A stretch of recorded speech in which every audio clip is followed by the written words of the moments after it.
Vamos a seguir con la última ponencia. Vamos con un pelín de retraso y esta ponencia yo creo que es de gran interés.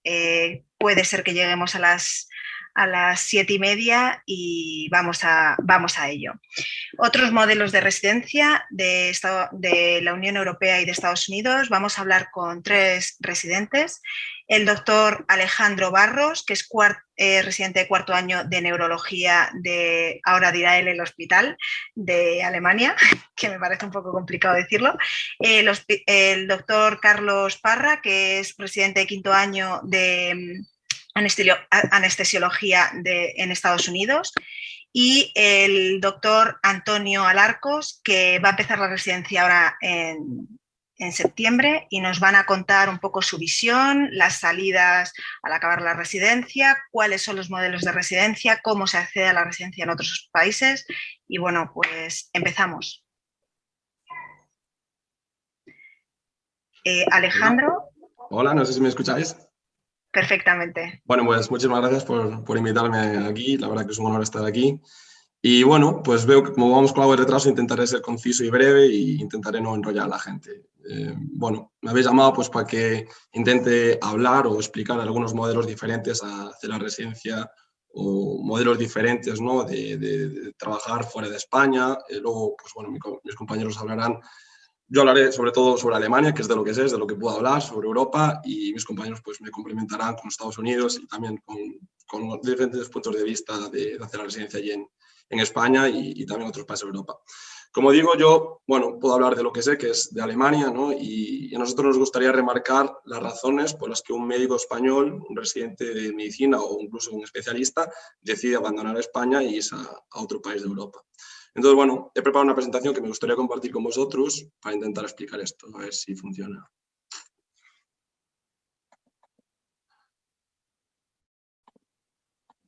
No sé si la podéis ver. ¿Me puedes confirmar? Perfecto, muy bien. Pues bueno, como dije, pues intentamos explicar otros modelos de residencia en la Unión Europea y yo creo que para entender por qué un médico decide emigrar hay que tener varios puntos clave, ¿no? Uno de los puntos más importantes que yo creo es tener certeza, ¿no? Certeza, ¿qué va a pasar con tu futuro? Cuando un médico, un residente de medicina está en España, ya sabe qué va a pasar por el MIR. O desde que entras en la carrera ya te meten todo el tiempo en la cabeza MIR, MIR, MIR, ¿no? Como si no hubiera otra opción. No te explican, no sé si es por el desconocimiento o por qué otra razón, que puede haber otras opciones, ¿no? ¿Qué pasa? Que cuando tú ves todo lo que pasa a tu alrededor, sobre todo cuando ves el mundo del MIR y los que ya van por delante tuya, tú ya te preguntas si no hay vías alternativas. Entonces, a mí, hablando ya casi en clave personal, a mí una de las cosas que más me preocupaba era la certeza, es decir, ¿qué voy a hacer con mi vida? ¿Dónde voy a trabajar? ¿Con quién voy a trabajar? ¿En qué condiciones voy a trabajar? Y yo ya me preguntaba si me va a gustar eso, ¿no? Y entonces eran preguntas muy claves que, vamos, que yo no tenía muy claro. Y entonces yo ahí creo que es el momento que una de las claves es entender que tú eres tú y tus circunstancias, ¿no? Y el hecho de someterte a un examen nacional que te evalúa todos 6 años de carrera en unas horas de examen, crea al individuo inseguridad. Yo creo que es lo que le pasa a mucha gente que nos está escuchando, que está estudiando y no sabe qué va a pasar con su vida, ¿no? Y eso, tú cuando llegas a países como Alemania, pero no es el único, hay varios de ellos, donde te encuentras con un sistema libre de elección de plaza, ¿no? Donde tú te entrevistas o te solicitas un puesto de trabajo, que pasas una entrevista personal y que luego tienes un periodo de prueba, porque las cosas tampoco son así tan fáciles. O sea, tú entras en un servicio y tienes un periodo de prueba de 6 meses donde se te evalúan tus cualidades personales. Es decir, por muy buenas notas que tú tengas, de nada vales si luego tú no vales en tu día a día. Tú tienes que pasar un periodo de prueba donde el jefe y el equipo comprueban de que realmente cuadras con ellos, ¿no? Entonces, esto te crea bastante certeza porque sabes más o menos dónde vas a trabajar, con quién vas a trabajar, en qué ciudad, en qué servicio.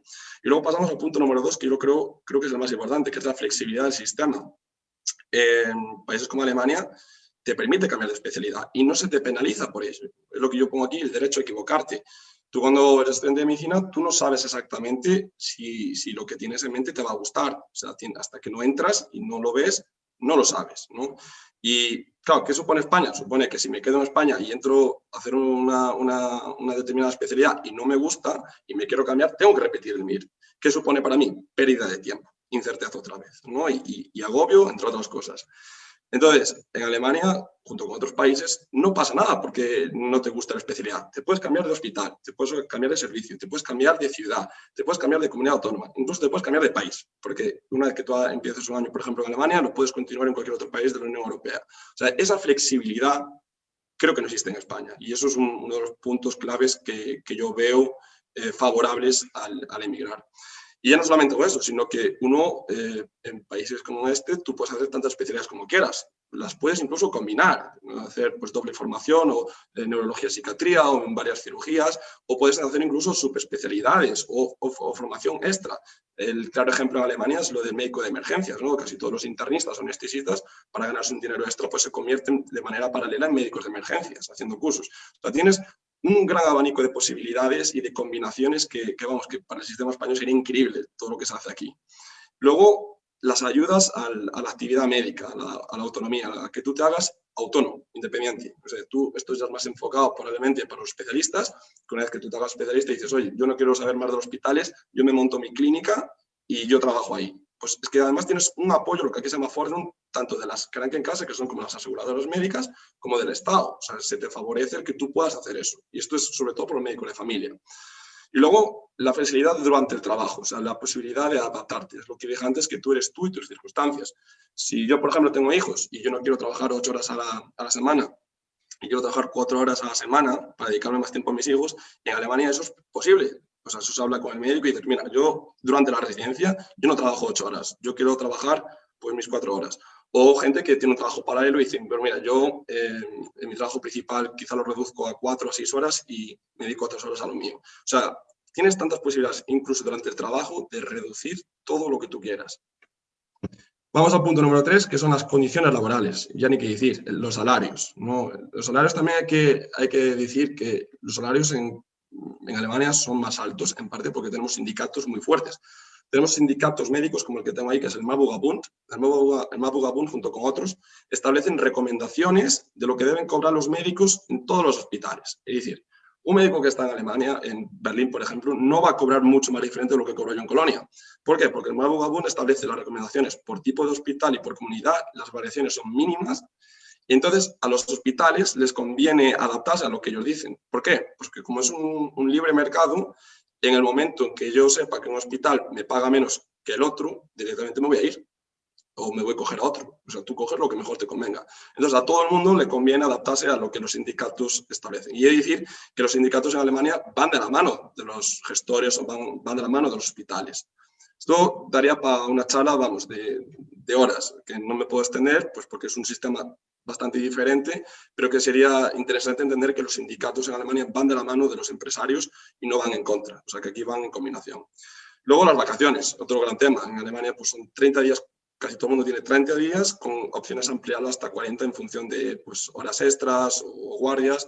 Luego tienes también el derecho hasta 5 días de vacaciones dedicadas a formación, la clásica que la gente se va a hacer pues, un curso en algún lugar o se va a un congreso.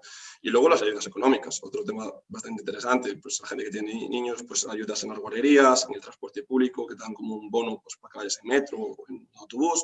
Y luego también a los discapacitados, que me parece un tema muy interesante. Hospitales como el mío contratan a discapacitados para ayudarlos a la integración y que sean parte del equipo como uno más.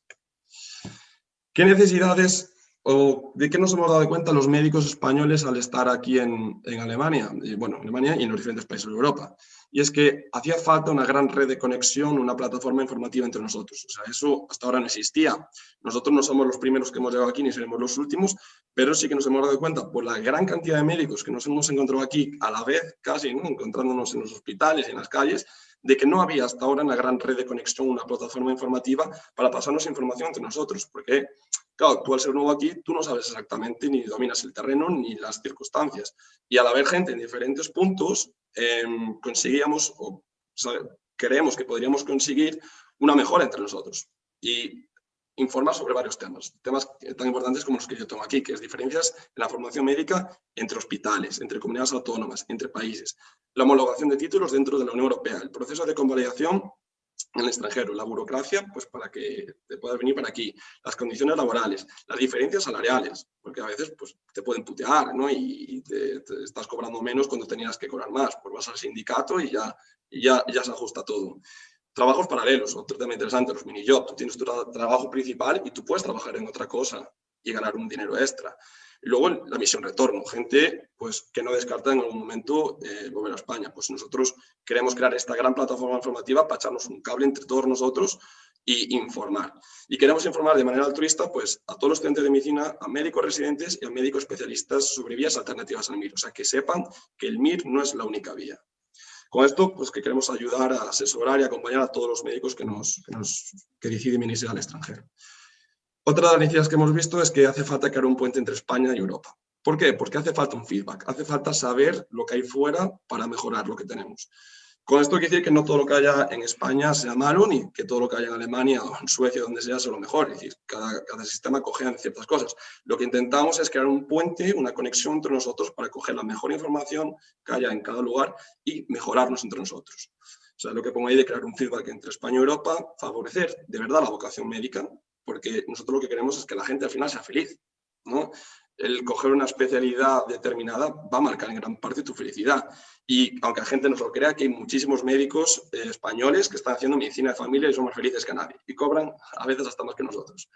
Lo que hablamos también de promover el desarrollo personal y la autonomía. En esta tabla hemos intentado comparar, pues así de manera breve, algunas peculiaridades entre el sistema de formación médico en España y Alemania. Como he dicho, post-Alemania porque hablo de lo que sé. Yo no puedo hablar de Suecia porque no conozco tanto, por ejemplo, ¿no? Entonces, el acceso a la especialidad. En España es sistema MIR, mientras que en Alemania es, como he dicho, un sistema de candidatura. Tú te solicitas a un puesto, pasas la entrevista y los 6 meses de prueba. El cambio de especialidad en España supone repetir el MIR, mientras que en España es lo mismo. O sea, selección, mandar tu candidatura y automáticamente, o sea, al siguiente día te puedes estar cambiando de especialidad sin perder el tiempo, sin ninguna repercusión. La regulación de la formación médica en España es a nivel estatal o de las comunidades autónomas, mientras que en Alemania lo regulan los colegios médicos, ¿no? de la región donde estamos viviendo o donde estamos trabajando. La duración de la formación en España suele ser entre 4 o 5 años, mientras que en Alemania no va por años, sino que va por objetivos. Esto quiere decir que los colegios médicos establecen unos documentos, lo que aquí se llama logbook, donde ellos dicen los criterios o los puntos que tú tienes que cumplir para hacerte especialista. A lo cual, al final, pues te sometes a un tribunal al final de tu formación y si lo pruebas, pues te conviertes en especialista. Es decir, no existe un periodo determinado para hacerte especialista. Suele estar entre 5 y 8 años, pero no hay una presión. Si tú aquí, hasta que cumplas los objetivos, pues no has terminado. Como tienes un salario bastante alto, hay gente pues, que no tiene nada de prisa. Y te encuentras aquí casos de gente pues, con 60 años que aún es residente, pues porque tiene un salario tan alto que no le interesa, la verdad. Financiación, otro de los temas interesantes. En España pues, es pública, mientras que en Alemania lo hemos puesto así de manera resumida, es una mezcla entre público y privado. Son lo que aquí se llama las Krankenkasse o las aseguradoras médicas. Cada hospital funciona como una especie de empresita o de empresa y ellos pasan la factura a las aseguradoras médicas. ¿Por qué? Pues porque cada persona en Alemania, por obligación, estamos todos asegurados. Los salarios. ¿Quién regula los salarios en España? Pues la administración pública. ¿Quién los regula o quién los determina en Alemania? Los sindicatos médicos. Oferta de empleo. En España, por oposición, constantemente. Y en Alemania, pues el libre mercado, lo que hemos dicho de las candidaturas. Facilidades para la autonomía laboral, ya lo he comentado antes. En España, pues no conozco que te echen un cable para que tú te hagas autónomo o creas tu clínica, mientras que en Alemania está muy favorecido, en especial a los médicos de familia. Hacen lo que sea para que te hagas médico de familia y te montes tu clínica donde sea. Contratación. En España, pues el sistema de oposición interinidad, mientras que en Alemania depende de tus facultades individuales y tu currículum vitae. Entonces, ¿cuál es el resultado? El resultado es que nos hemos juntado pues, un montonazo de médicos españoles en diferentes países de Europa. Especialmente estamos en Alemania, pero estamos conociendo muchísima gente en diferentes países, ¿no? En Suecia, en Inglaterra, en Irlanda, en Italia, en Suiza, o sea, una maravilla. Y nos hemos dado cuenta de todo esto, ¿no? De la gran necesidad que hay de informar y de hacer un feedback, ¿no? Entre nosotros, de crear enlaces entre España y Europa. Y la verdad que es nuestro compromiso, más que nunca, con nuestra gente, pues para que sepan lo que hay fuera, para que ellos dispongan de la información, para que ellos cojan lo que más les convenga y después que esa información la usen como ellos mejor les convenga. Y que sepan que no todo es un túnel, ¿no? Que la vida pues, tiene más vías alternativas y que con esto queremos crear una especie de alternativa al MIR. También decir que no es nuestro objetivo en absoluto sacar a los médicos fuera de España. Nosotros somos los primeros interesados que los médicos en España se queden en España si ellos lo quieren y que estén en buenas condiciones. Principalmente porque nosotros venimos de allí, porque no descartamos volver y porque tenemos a toda nuestra familia y amigos allí y a nuestros compañeros de profesión allí. Entonces, con estos feedbacks entre nosotros intentamos mejorarnos y hacer de esto pues algo productivo para todos nosotros. Y bueno, una de mis frases favoritas es que queremos que cada sanitario aquí pues sea piloto de su propio destino. Y bueno, pues esto es mi presentación. No sé si me escucháis. Bueno, muchísimas gracias. Alex, ha sido, la verdad, abrirnos la puerta hacia el conocimiento, lo que decíamos antes, la importancia de la información. La información es poder y por eso están estas jornadas elaboradas para informarnos. Y además lo que bien decías, ¿no? Que el profesional médico elija su destino de forma libre y así fomentamos también que sea un mercado competitivo y que España espabile porque los profesionales eligen sobre su destino. Pues sin más dilación voy a dar paso al siguiente ponente, que es Carlos Parra. Él está en Estados Unidos, él es residente de anestesiología, ahora os dice su hospital. Y bueno, pues adelante, Carlos, cuando quieras. Hola, buenos días, Sheila. Buenos días desde Pittsburgh. Bueno, yo soy Carlos Martínez Parra. Yo realmente soy anestesiólogo aquí en Estados Unidos. Ahora mismo estoy haciendo el fellowship, pero a veces en España es complicado decir fellowship, así que prefiero ya decir 5º año de residente y es mucho más fácil para todo el mundo entender porque el concepto fellowship a veces es complicado dependiendo con quién hables.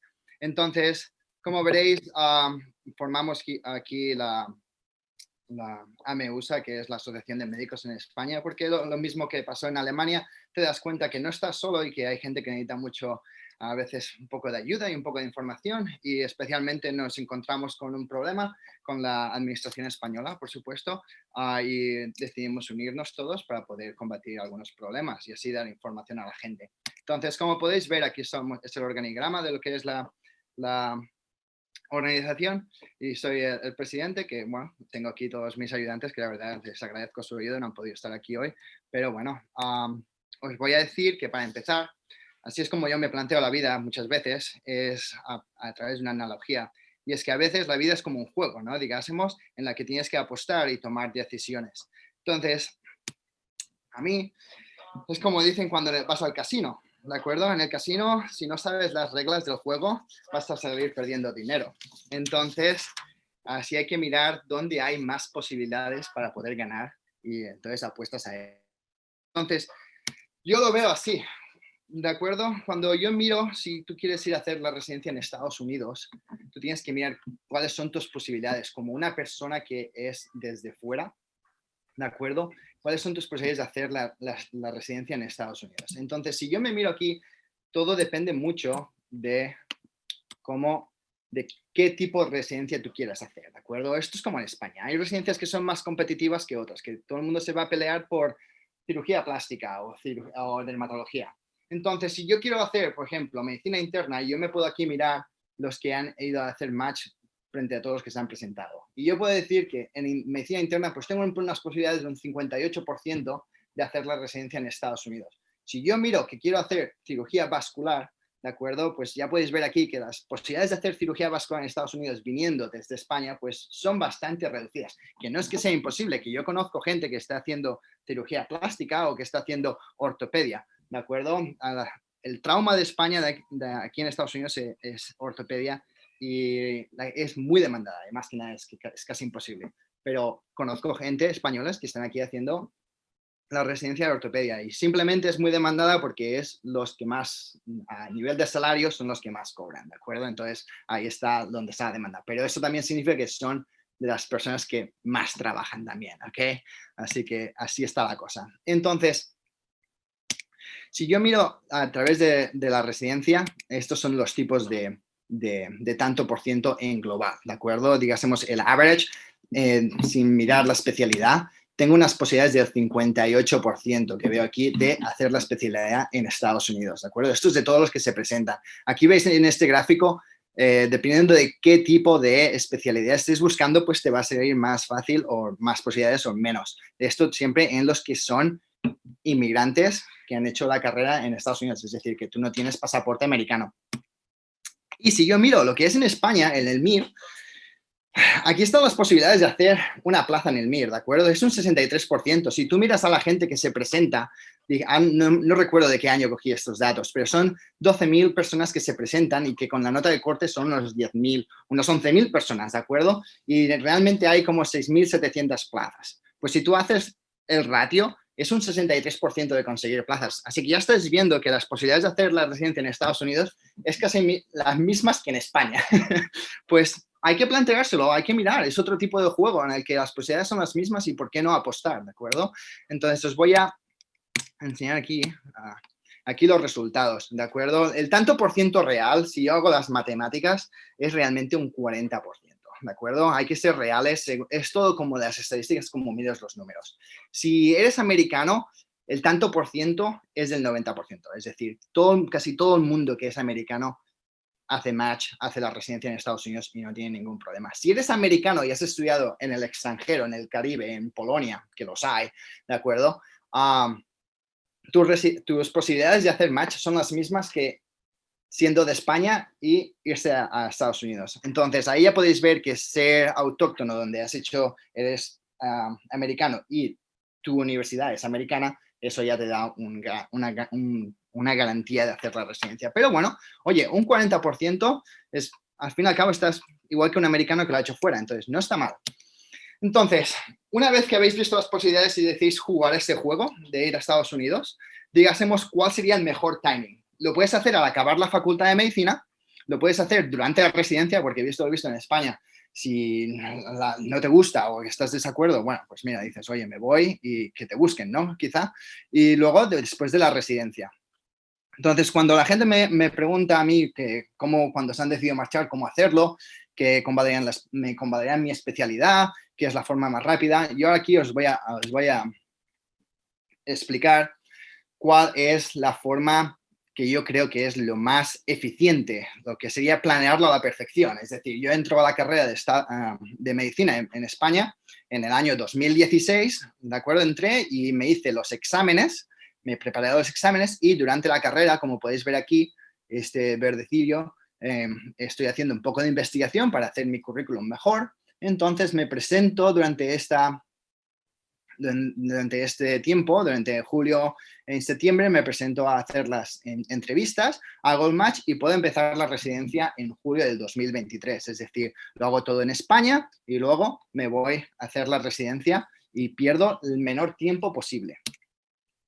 Pero imaginaros que tú ahora más me dices, mira, yo es que Carlos, mira, yo he hecho la especialidad en España, he hecho aquí el MIR, ¿de acuerdo? Y mira, ahora mismo pues como que veo que no hay muchas salidas, o es que me estoy cogiendo un contrato uno tras otro y no veo futuro en este sitio. ¿Cómo lo hago para poderme ir a Estados Unidos? Entonces yo te digo, pues mira, la otra cosa que puedes hacer durante la residencia es hacerte los steps, ¿de acuerdo? Esto es muy importante porque contra más tiempo pase desde la facultad de medicina y te presentes al match, ¿de acuerdo? Más difícil es de hacer match, ¿de acuerdo? Se le llama el gap. Entonces, lo que puedes hacer es hacer el MIR y luego hacer un poco de investigación o haces el MIR, haces investigación. Con esto te va a abrir bastantes puertas y vas a conocer gente. Y una vez que tienes el match, puedes irte o la residencia, puedes hacer un fellowship, ¿de acuerdo? Por ejemplo, podrías hacer el fellowship que estoy haciendo yo de dolor agudo.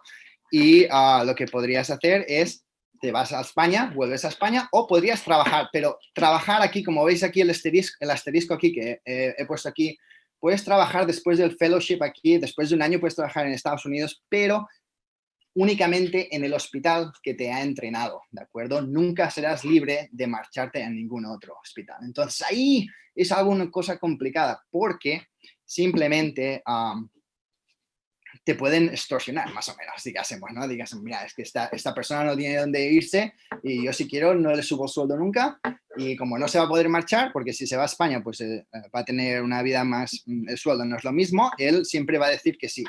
Pero lo que tienes que hacer, que sería lo mejor, es hacer el MIR en España y volver a hacer la residencia, empezar de cero, ¿de acuerdo? Una vez que empiezas de cero la residencia, y acabas, entonces sí que eres un especialista americano, ahí puedes elegir dónde trabajar, puedes irte donde quieras. Entonces ahí es como ganarte la libertad. Otra cosa que hace la gente, que es para entrar en el sistema, es hacer un fellowship y luego empezar la residencia, ¿de acuerdo? Es como empezar la casa por el tejado. Lo que te proporciona de esta forma es el fellowship, te abre puertas. Te abre muchas puertas y puedes elegir entrar en la residencia. Que entrar en la residencia es más difícil que entrar en el fellowship, ¿de acuerdo? Pero hay que decir que hay fellowships que te piden que tengas una residencia americana, que hayas hecho el MIR americano, seas un especialista americano. Hay otros fellowships que permiten gente que ha hecho la residencia fuera. Entonces, hay que ir con bastante cuidado qué tipos de fellowships aplicas a todo esto, ¿de acuerdo?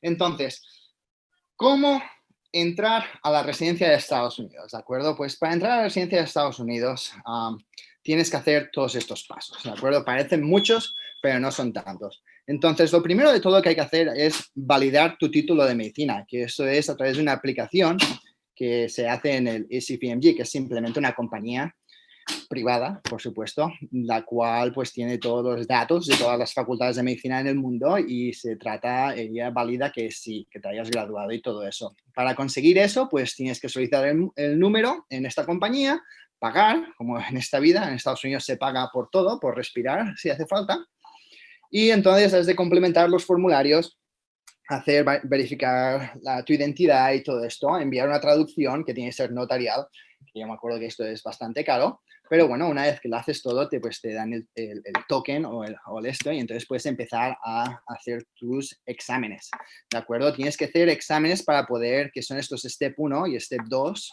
y el Step 3, que aquí os los voy a desglosar, ¿de acuerdo? Estos son exámenes bastante largos, los voy a comparar con el MIR luego. Pero el Step 1 es un examen de ciencias básicas, que son 7 bloques, son 40 preguntas, ¿de acuerdo? Dura 8 horas. El Step 2 es uno de disciplinas clínicas, es de 8 bloques, también, otras 9 horas. Y luego tienes el OET. Este es un examen nuevo que ha salido después del COVID, porque el otro examen que era de prácticas, que era como que veías pacientes y todo eso, con el COVID lo han desechado, ¿de acuerdo? Y han sacado este nuevo, que simplemente es un examen de inglés. Simplemente quieren saber que tienes un buen inglés y te piden hacerlo. Entonces, estas son las notas de media. Estos 230, 280, 243, estas son las notas medias. Esto no es el tanto por ciento. Esto lo que hacen por estos exámenes es una nota de Gauss y las preguntas las miran y dicen, bueno, usted cae en la curva aquí, este es su numeración. Y así es como va. Y ahora mismo el Step 1 es un pass or fail, mientras que el otro, el Step 2, es una numeración de 3 dígitos, ¿de acuerdo? Entonces, este que pone Step 1 media de 230, pues ahora es pass or fail, que bueno, a quien le guste bien y a quien no, bueno, ¿sabéis? Entonces, si yo me miro a la hora de hacer un esfuerzo, ¿de acuerdo? ¿Cuál es la diferencia entre el MIR y los STEPS? ¿De acuerdo? En el MIR tienes varios intentos. Si no te gusta este año, te presentas en otro año. Te esperas un año y sacas oposición. En los STEPS solamente tienes un intento, es decir, una vez has aprobado, esa nota es para toda tu vida. ¿De acuerdo? En el MIR son 4 opciones por respuesta. Aquí tienes de 4 a 11 respuestas, ¿de acuerdo? Con solamente una válida. Y bueno, aquí en el MIR son 175 preguntas, pero bueno, aquí, como ya sabéis, os apuntáis al MIR y aún no sabéis del número de preguntas que tendrás en año, porque todo depende. Aquí están bastante establecidos. Van de 280 a 300 preguntas, 320 preguntas por examen, ¿de acuerdo?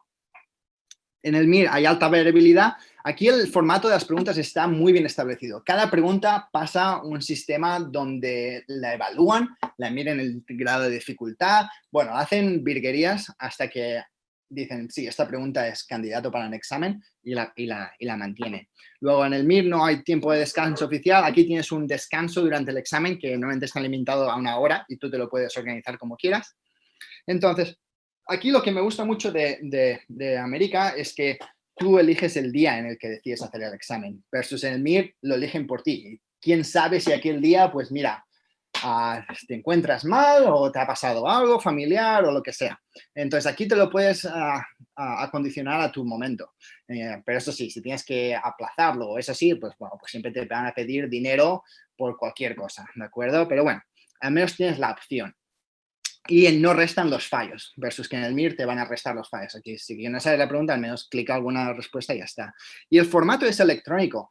Y en el examen, pues hay de todo. Te puedes encontrar imágenes, te puedes encontrar vídeos. Yo me he encontrado hasta sonidos del corazón, donde hay ruidos. Tienes que decir, bueno, pues mira, tiene una mitral, regurgitación mitral, ¿sabes? De todo, te puedes encontrar de todo. Así que está bastante completito. Entonces, una vez que tienes todos estos 3 exámenes, te van a dar el certificado ACFMG, ¿de acuerdo? Con este certificado es lo que te permite presentarte al match y es lo que te permite hacer también el Step 3, ¿de acuerdo? Y entonces, con eso ya puedes presentarte al match. Entonces, aquí la gente me pregunta, oye, Carlos, ¿y cómo eliges plaza?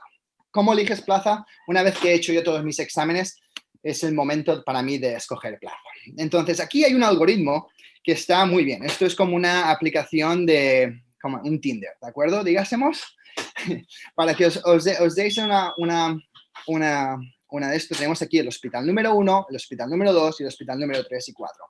Entonces, tenemos varios candidatos que pueden ser ellos. Cada hospital tiene 2 plazas. Dijésemos que cada hospital tiene 2 plazas de cirugía, ¿de acuerdo? Y entonces tiene que buscar 2 candidatos de cirugía. Entonces, yo tengo el candidato número 1, como habéis visto, ha hecho un ranking de decir, mira, a mí me gusta el hospital número 2, que se ha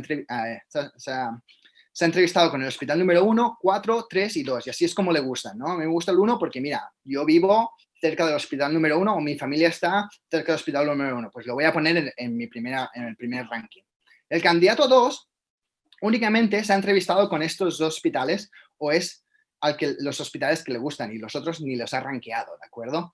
Y así sucesivamente. Mientras que el hospital, pues cuando se entrevistaron a los candidatos, dijeron, pues mira, a mí me gusta aquel chico, lo voy a rankear en esta posición y en esta. Entonces, todo esto se pone en un ordenador, ¿de acuerdo? Y hay el día que se dice el día del match, ¿de acuerdo? Y es el día del match en el que cuando se mira y se ve cómo son quién ha hecho match y quién no. Entonces, como podéis ver aquí, como tienen 2 plazas, el candidato número 1, como tenía el hospital número 1, se va con el hospital número 1 que lo ranqueó segundo. El candidato número 4 ranqueó el hospital número 1 en el tercera posición, pero como el hospital número 1 lo ranqueó primero, pues ahí se va, ¿de acuerdo? Él también ranqueó el hospital tercero como el primero, pero el hospital tercero ni lo ranqueó, ¿de acuerdo? Entonces, este es el mejor match, ¿de acuerdo? El candidato número 2, pues mira, al pobre pues a nadie le gustaba, ¿sabes? Él se presentó a las entrevistas, no hubo feeling, nadie lo ranqueó, ¿de acuerdo? Pero sí que lo ranqueó el número 3, pero él no hubo feeling con el hospital número 3 y él ni lo puso. Entonces, por eso veis que él no hizo match.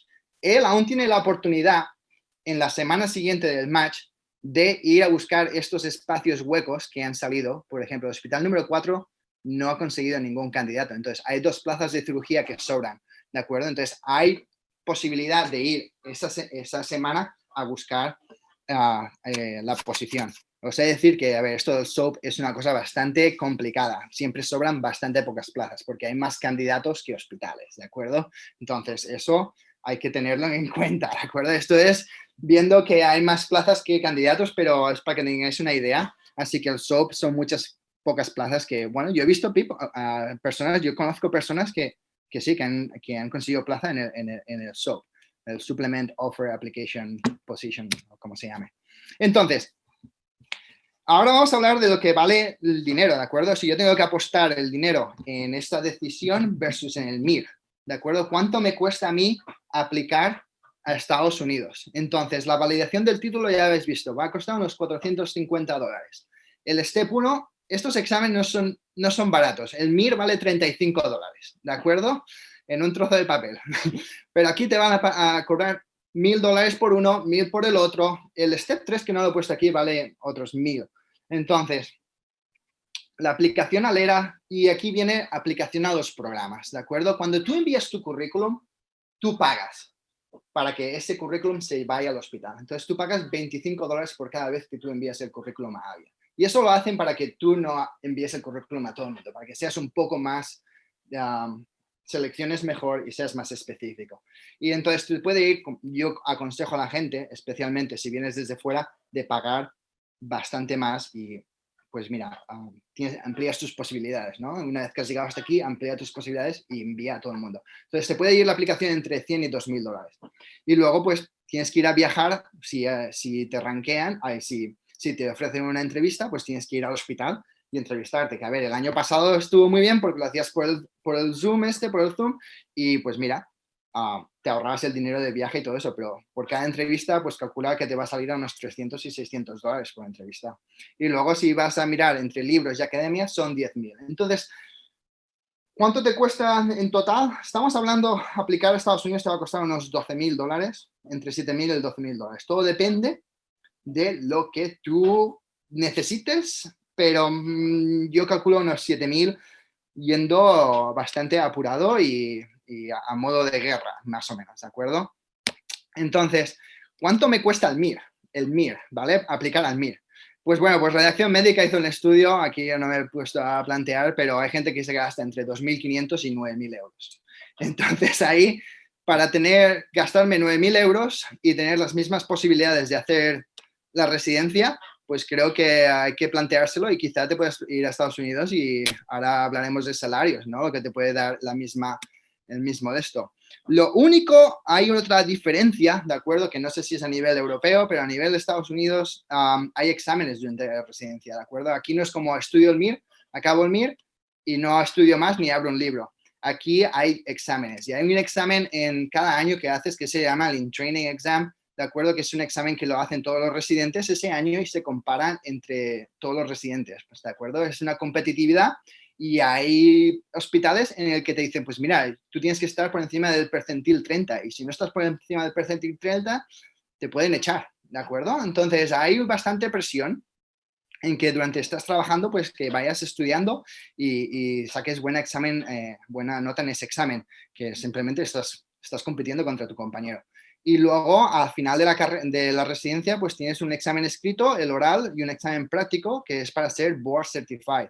Que, a ver, no es un examen que sea obligatorio, pero que muchos hospitales te van a pedir que seas Board Certified en tu especialidad. Y simplemente a veces te puede dar un plus de dinero si tú eres Board Certified, ¿de acuerdo? Entonces hay que saberlo. Y muchos hospitales, pues más que nada te dicen, pues mira, si no eres Board Certified es que ni te cojo. Entonces, salarios, ¿de acuerdo? Los salarios son algo bastante diferente. Los salarios vienen por parte del National Institute Health, ¿de acuerdo? El salario te lo paga el gobierno, ¿de acuerdo? El gobierno paga una parte y el hospital paga otra parte.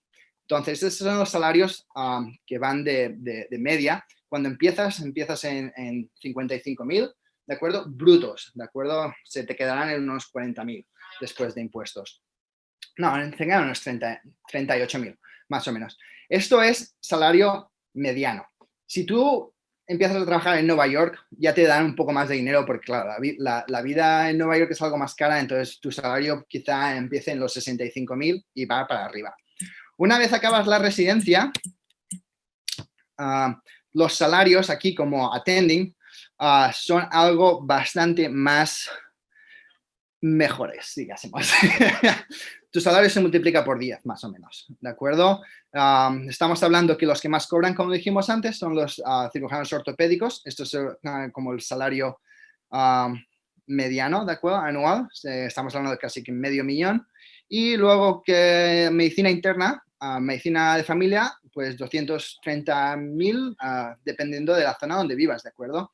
Entonces, como podemos ver, comparado con España, pues es mucho más. Os vais a decir, oh, esto es mucho dinero. Pues la verdad es que cuando empiezas a tener que pagar todo lo que se te pide de seguros médicos, de seguros de disability, como se llame, hay muchos seguros que tienes que pagar. También te tienes que pagar tu propia pensión y todo eso. Entonces, aunque cobres mucho, también tienes que ahorrar mucho y pagar muchas cosas. Y también tienes que pensar que la gente aquí en Estados Unidos tiene muchas deudas y por eso los salarios son bastante altos, porque ir a la Facultad de Medicina en Estados Unidos, la gente sale con una deuda muchos de entre 250.000 y $500,000 de dólares de deuda. Entonces, claro, pues la gente cuando es como attending, pues paga bastante en su deuda y siguen viviendo como residentes, ¿de acuerdo? Aunque tengan ese salario. Entonces, las razones para hacer la residencia en Estados Unidos Son muchas. Una de ellas, hay gente que dice, mira, yo es que me gusta trabajar mucho, pues oye, vente aquí porque aquí vas a trabajar muchísimo, ¿de acuerdo? Y cuando digo muchísimo es que hay un cap de 80 horas. No sé, en España el contrato creo que son de 37 horas y luego hay las guardias. Aquí hay una norma que se dice máximo 80 horas semanales. Semanales sin límite de guardias. Es decir, si venimos aquí el average de horas que le das a la semana, estamos hablando de la mayoría de gente trabaja más de 70 horas a la semana. Yo estoy por ahí también, en 60, entre 70 horas. Como fellow estoy entre 50 y 60 porque ya soy bastante más senior, entonces ya tengo mejor calidad de vida, pero aún así se trabaja muchísimo más. ¿Hay falsos mitos de que aquí todo es privado y todo eso? Pues no, la verdad es que no es privado. Hay también hospitales públicos y hay gente que no tiene seguro y también se les atiende, ningún problema, ¿de acuerdo? O sea que toda esta gente, cosas que a veces os preguntáis, pero si en Estados Unidos es así, a veces preguntaros que a lo mejor no es así, ¿de acuerdo? Una vez que estás en el sistema, se me han caído muchos mitos que yo pensaba, es que esto o lo otro. Pues no, la verdad es que no. Así que preguntad, que para eso estamos, ahora os daré la información y podéis estar. Entonces hay mucha importancia entre el médico del paciente y la agilidad del sistema. Entonces, la cantidad de noches que estás de guardia es esto, entre la gente que está entre 1 y 10, digásemos. Y bueno, así comparando con Alemania, como Alejandro, ¿no? Sí, como Alejandro ha dicho, ¿de acuerdo? Pues Alejandro ha hablado de la paternidad. Aquí en la residencia la paternidad, olvídate, ¿de acuerdo? La paternidad viene de tus vacaciones. Simplemente de eso. Nosotros tenemos aquí 4 semanas de vacaciones. Por normativa tienes que hacer al menos 48 semanas al año. Si no haces si no haces al mínimo de 48 semanas al año, tu residencia se va a alargar, ¿de acuerdo? Y son bastante estrictos, ¿de acuerdo? Yo he visto gente que le han alargado esto y gente que dice, oye, pues mira, yo tengo un crío aquí y te voy a decir, tengo un niño, pues quiero hacer más semanas con el niño, ¿de acuerdo? Quiero tener mi paternidad. Te dicen, padre, pues muy bien, pues tiene su paternidad, pero se le va a alargar su entrenamiento. Ya está, así de claro. Después de vacaciones, como he dicho, 4 semanas. El cambio entre especialidades aquí se puede... Yo empecé haciendo cirugía, ¿de acuerdo? Y ahora estoy haciendo anestesia. Hice 2 años de cirugía y cambié a anestesia. Entonces, el cambio se puede hacer. Lo que no puedes hacer es más de 7 años de entrenamiento. Es decir, tú no puedes hacer doble especialidad aquí. Tú no puedes hacer, mira, yo es que acabo de anestesia ahora mismo y me quiero hacer ortopedia. Pues te va a decir no, porque el gobierno de Estados Unidos solamente paga hasta 7 años de entrenamiento, ¿de acuerdo? Porque quieren médicos, quieren especialistas y no van a pagar a uno para que haga de todo. Entonces, otra cosa que veo aquí otra cosa que quiero mencionar es en Estados Unidos es cuando tú pides algo, te van a decir no, pero, ¿sabes? O sea, siempre hay la posibilidad de hacer lo que quieras, ¿sabes? Pero siempre te van a decir, sí, pero bueno, es que tienes que hacerlo así, así, pero al menos te dan esa posibilidad, que eso está muy bien. Cosa que yo muchas veces me he encontrado con España, es que dices, oiga, pero es que yo quiero esto, quiero hacerlo de esta forma, y te dicen, no, y se acabó, y no te vuelven a hablar, y nada, y ya lo intentas por 20 veces y te van a decir, no, aquí te van a decir, no, pero, ¿pero qué? ¿Lo puedo hacer así? Sí, sí. Entonces, os vais a encontrar a mucha gente y muchos mitos de, oiga, es que yo conozco a gente que ha hecho la residencia en España y ahora estaba trabajando en Estados Unidos. Yo os voy a decir, bueno, ¿cómo lo ha hecho él? ¿De acuerdo? ¿Dónde está? Simplemente no te van a convalidar la residencia de España en Estados Unidos, eso ya es un no rotundo. Te voy a decir que hay gente que sí, que ha pasado por orden del gobernador, no sé qué, no sé cuánto, y los hay. Pero eso es cosas muy extrañas, muy raras, que hay que tener mucho poder, mucha política y todo eso, pero lo más correcto es lo que yo os he dicho al principio, que tenéis ahí el diagrama y cómo sé hacerlo. Entonces, eso sería pues todo por hoy de presentación. Aquí tenéis en la página web nuestra, tenéis todo explicado más o menos de cómo hacerlo todo. Son varios PDFs. Estamos en Instagram también y podéis encontrar toda la información más bien explicada y mejor, ¿de acuerdo? Y si tenéis alguna duda, no tardéis en consultarnos. Y bueno, ahora creo que le damos el paso a alguien más y si no, pues estoy aquí para cualquier preguntas que tengáis. Muchas gracias, Carlos. La verdad es que nos ha encantado escucharte, sobre todo la parte de los salarios nos ha flaseado, pero bueno, nosotros vamos a volver al formato español y seguimos con el último ponente, que es Antonio Alarcos, que nos va a explicar un poco también los motivos por los que ha decidido también salir a Europa. Y con él pues finalizamos. Disculpad el retraso y vamos, Antonio, adelante. Gracias, Carlos. Vale. Bueno, en primer lugar, muchas gracias por invitarme a participar en estas jornadas. Yo también vengo como Alejandro de la Asociación Española de Médicos en Europa. Y bueno, yo voy a hablar sobre todo también dirigiéndome a los recién licenciados o a estos médicos como nosotros que han quedado sin su plaza MIR, incluso para los estudiantes de tercero, de cuarto, de quinto. A ver si soy capaz de iniciar. No. Presentación. Sí, le estoy dando F5 ahora. Vale. Bueno, lo que iba diciendo, yo me quiero dirigir especialmente a los médicos que o bien no han conseguido una plaza MIR o directamente ni siquiera se plantean hacerlo, o también los estudiantes que bueno, están sometidos todo el rato a la presión esta de me tengo que preparar el MIR, me tengo que preparar el MIR, me tengo que preparar el MIR, y realmente no están siendo informados de que el MIR es una opción, no es la única vía. Entonces, por eso yo voy a hablar de las salidas al acabar la carrera de medicina. En primer lugar, parece que todo gira en torno al MIR. En realidad, desde que están en tercero de carrera, empiezan a llamarles de diferentes academias, toda la formación está orientada al examen MIR, de tal manera que parece que el MIR es una misión del médico en España. Como ya digo, toda nuestra formación universitaria está orientada a la realización de un examen. Esto yo me pregunto si podría llegar a tener algunas consecuencias. En primer lugar, podría tener consecuencias a nivel formativo, a nivel administrativo, a nivel informativo. Desde luego, a nivel formativo creo que es muy importante empezar a hacernos una reflexión de si merece la pena tener gente preparándose durante 6 años solo para aprobar un examen.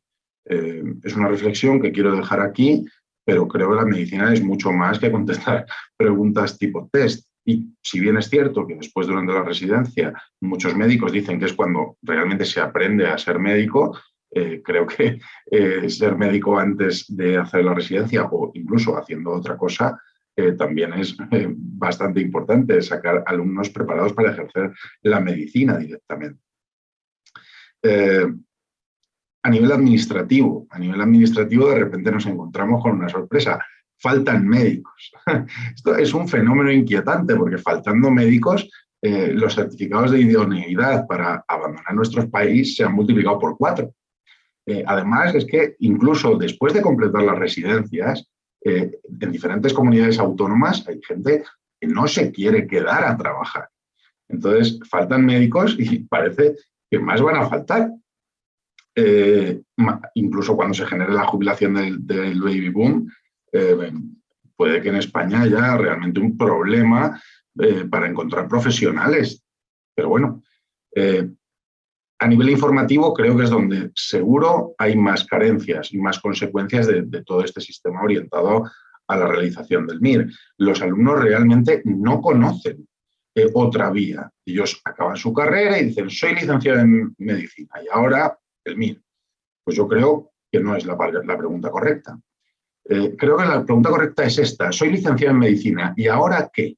Bueno, hay diferentes vías. Desde luego, el examen MIR, que es el camino preestablecido, prediseñado desde que eres bien pequeñito, te enseñan en el colegio a sacar buenas notas, entras en la carrera de medicina, sigues estudiando y como te preparan ya y te dicen tengo que seguir estudiando, pues continúas en la ruleta y ni siquiera miras hacia los lados a ver si en algún momento te puedes salir de esa ruleta. Pero bueno, desde luego es una de las opciones que tenemos cuando acabamos la carrera. Otra es la investigación doctoral. Podemos hacer una investigación, de hacer una tesis para llegar a ser doctor, seguir dedicándonos a la investigación o incluso a dar clases en la universidad. Podemos hacer medicina legal y forense, que está también fuera de la vía MIR. Estos son funcionarios de carrera, dependientes del Ministerio de Justicia, que, bueno, es otra de las opciones que tienen los licenciados al terminar la carrera. Medicina militar, otra de las vías que nos permiten incluso especializarnos. Claro, eso requiere un compromiso durante años, el que luego quizá no es tan fácil abandonar. Tenemos desde luego también estudios de máster, de, por ejemplo, medicina estética o medicina taurina, pero que realmente al final esto nos va a servir nada más para encontrar un trabajo en la medicina privada. En la medicina privada se puede trabajar pues, en clínicas especialmente de estética o la medicina taurina ya cada vez menos, en clínicas privadas, en mutuas, en empresas de prevención de riesgos laborales. Como autónomo casi no parece tan fácil en un país que tiene sanidad pública y gratuita. Por último, la última salida es la emigración. Y encontramos, como ya he comentado, un fenómeno de fuga de médicos al alza, tanto en médicos no especialistas como en médicos especialistas. Y creo que sería muy importante hacer una reflexión de por qué está pasando esto. En primer lugar, el embudo MIR. El embudo MIR es un fenómeno que ocurre porque cada vez se presentan más médicos al examen y hay menos plazas disponibles para ellos. Con la excepción de este año, que además de por la crisis del coronavirus ha habido bastantes médicos que directamente han decidido no presentarse al examen y además, viendo las carencias del sistema, se han aumentado sensiblemente el número de plazas, pero en los años anteriores era auténticamente catastrófico.